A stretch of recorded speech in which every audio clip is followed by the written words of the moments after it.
Truth is, most rookies in the NFL are bad.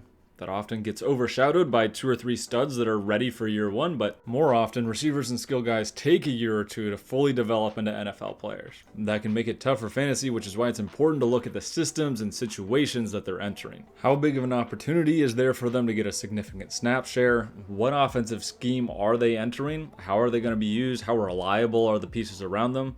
Those are all questions that you want to look at and answer.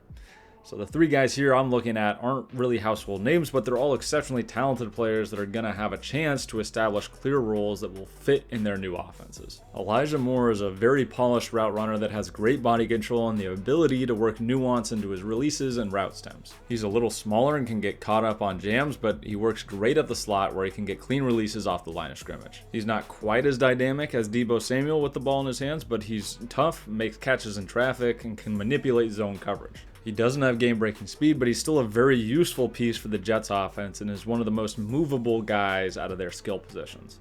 That flexibility to work jet sweeps, snaps from the backfield, and as a flex player is a really important role in the Shanahan-style offense, which is being brought over by Mike LaFleur. While LaFleur was in San Francisco, the 49ers were one of the top teams in the use of motion. To effectively use that much motion, you need a guy that's a legitimate threat to get the ball on those motions. That's the role I see Moore being used in with the Jets. You can see in some of these clips from Ole Miss how similarly things look to what Shanahan does in San Francisco and how Moore might fit into that role.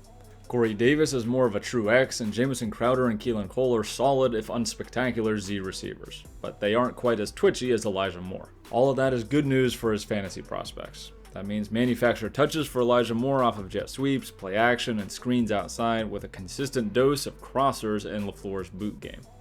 He can fill a very similar role to Deebo or Ayuk in San Francisco with the ceiling of Robert Woods in LA. Especially in PPR, he can be a guy with a solid floor as a flex player. His ADP is 150 in PPR, and he has the potential to be a steal that late in the draft. He's got a clear role and path to get on the field, but the snap share could be a concern with Davis, Mims, and Cole all being recent acquisitions. Next up, we have Javonte Williams. Najee Harris is a fantastic runner, but Javonte just has an extra edge to his style. He's incredibly fun to watch and is a pretty balanced runner schematically.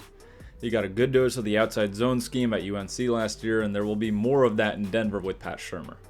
Shurmur does incorporate some gap scheme runs, but a lot of his playbook is built to work play action through the zone run game with a sprinkling of power and counter. The good news is that Williams is scheme flexible and can be a huge presence on first and second downs. Williams plays with fantastic vision and patience in both gap scheme and zone scheme runs. His initial burst was some of the best in the draft, and while he doesn't have elite long speed, he has more than enough to break off chunks of yardage and create explosive plays. I also think the Broncos' offensive line is an ascending group. Garrett Bowles had one of the best years at tackle in the NFL last year. Bobby Massey is going to be a solid plug-in at right tackle, and their 2 guards have been pretty solid and dependable. Combine that with an uncertain quarterback situation, and the backs in Denver should see their fair share of touches. Every indication from camp this year has been that he has a good chance to start over Melvin Gordon. Williams did show some natural catching ability and attack the ball away from his body, which could allow him to be on the field on third downs. Even if he splits carries though, I wouldn't be surprised to see Williams steadily eat into Gordon's touches over the year. That being said, there's an obvious risk of a split backfield here. Javonte Williams has an ADP of 64 in standard leagues, and I wouldn't reach too far for him, but if you're okay with the risk of him having to split carries initially, he's a very talented back and a great fit for what Shurmur is doing in the run game with the Broncos. Last up, we have Josh Palmer. Palmer is quickly making a name for himself in the Chargers camp. With a new OC in Joe Lombardi, a stud quarterback in Justin Herbert, and a true number 1 in Keenan Allen to take away attention, Josh Palmer could be set up to make a real impact in his rookie year. He's slotted behind Mike Williams right now, but I think it's going to be hard to keep him off the field consistently. Palmer plays with great size and hands and is a fantastic contested catch threat. He's a legitimate blocker, has good size, and is a consistent route runner with some pop at the top of his routes. While with the Saints, New Orleans ran a ton of deep digs and blended concepts together to give the most possible answers for their quarterback to have when facing any defense. While with Detroit, Lombardi focused a lot on the rhythm and short passing game, but the blend of those 2 schematic philosophies could be huge for Herbert. I won't say that I love what I've seen from Lombardi overall in his previous stints, but he hasn't been an offensive coordinator since 2015, and there's certainly an opportunity for him to grow and learn.